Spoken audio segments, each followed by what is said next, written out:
काल राज्याचे मंत्री आदरणीय गिरीश भाऊ महाजन आणि केंद्रीय मंत्री माननीय भागवतजी कराड साहेब आणि संघटनेचे संघटन मंत्री माननीय श्रीकांतजी भारतीय साहेब यांच्याशी काल चर्चा झाली आणि त्यांच्याशी चर्चा झाल्यानंतर माननीय देवेंद्रजी आमचे नेते, आमचं दैवत, या राज्याचे उपमुख्यमंत्री देवेंद्रजी फडणवीस साहेबांची रात्री माझं बोलणं झालं।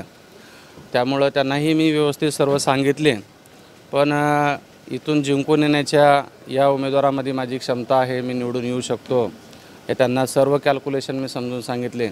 पण दोन उमेदवारामध्ये मतविभाजनीचा फटका हा बसून महाविकास आघाडीच्या उमेदवारांना फायदा होईल। त्यामुळे पक्षाचा एक समर्पित कार्यकर्ता, पूर्णवेळ कार्यकर्ता, तुझ्या भावना मान्य आहेत, पण आपल्याला युती धर्म पाळून आपल्याला त्या उमेदवाराला जिंकण्यासाठी पूर्ण ताकदीनं काम करावं लागणार आहे।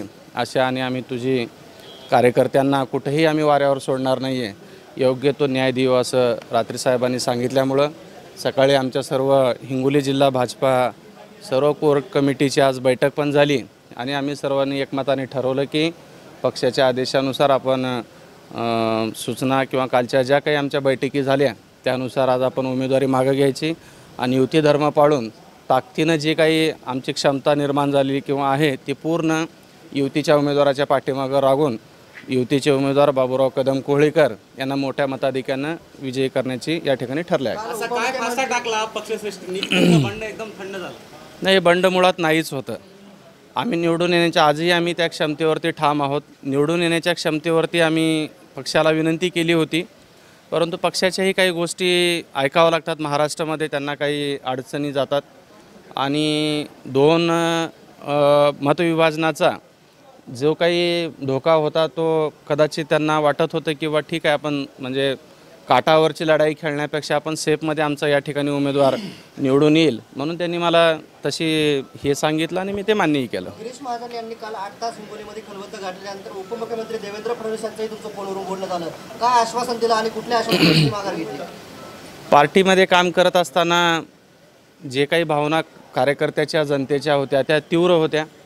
कार्यकर्ते वाऱ्यावर जाऊ नये आणि पार्टीमध्ये काम करत असताना की निवडणूक लढण्याची क्षमता असणाऱ्या उमेदवाराला किंवा एखाद्या कार्यकर्त्याला आम्ही तुम्हाला योग्य ठिकाणी न्याय दिली जाईल, संधी दिली जाईल, त्यामुळे आपण काम करावं असं फडणवीस साहेबांनी मला सांगितलं आणि ते माझे नेते आणि दैवत असल्यामुळे त्यांचा शब्द मी अंतिम मानला। कोणाच्या उपस्थितीमध्ये तुम्ही आज माघार घेतली? या ठिकाणी आमचे या विधानसभेचे आमदार आदरणीय मुटकुळे साहेब होते, प्रदेशाचे उपाध्यक्ष आदरणीय गजाननदादा घोगे होते, जिल्हाध्यक्ष फुलाजी मामा शिंदे होते, के शिंदे साहेब आहेत, सर्व मंडल अध्यक्ष आहेत, जिल्हा उपाध्यक्ष आहेत, जिल्हा महामंत्री आहेत, भारतीय जनता पार्टीचे जिल्ह्यातलं सर्व केडर या ठिकाणी उपस्थित आहे।